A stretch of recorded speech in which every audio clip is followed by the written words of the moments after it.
দিন যত যাচ্ছে গাজায় বিমান হামলা ও সামরিক অভিযানের তীব্রতা আরও বেগবান হচ্ছে। রোববার একটি স্কুলে ইসরায়েলি বিমান হামলায় প্রাণ হারান বহু ফিলিস্তিনি, যার মধ্যে একাধিক শিশুসহ আছে সাংবাদিক এবং 2 জন রেড ক্রসের কর্মী। চলছে জাতিগত নিধন।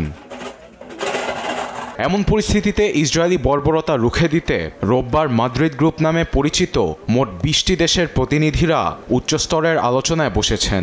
পঞ্চম আনুষ্ঠানিক বৈঠকে প্রতিনিধিত্বকারী দেশ স্পেনের পররাষ্ট্রমন্ত্রী জোজে ম্যানুয়েল অ্যালভারেস তেল আবিবকে কঠোর হুঁশিয়ারি দিয়েছেন।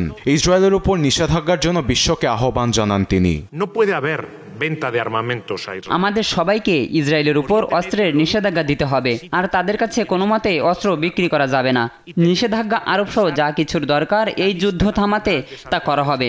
একই সঙ্গে ইসরায়েল গাজা যুদ্ধ বন্ধে দ্বিরাষ্ট্রীয়করণের উপর গুরুত্ব আরোপ করা উচিত। আবার ফিলিস্তিনের প্রধানমন্ত্রী মোহাম্মদ মোস্তফা গাজায় যুদ্ধবিরতির উপর জোর দিয়েছেন। আমরা গাজায় যুদ্ধবিরতি দেখতে চাই, যত তাড়াতাড়ি সম্ভব দখলদারিত্বের অবসান দেখতে চাই। ফিলিস্তিন এবং ইসরায়েল একই সঙ্গে শান্তিতে বাস করলে পুরো অঞ্চলে নিরাপত্তা ও শৃঙ্খলা চলে আসবে।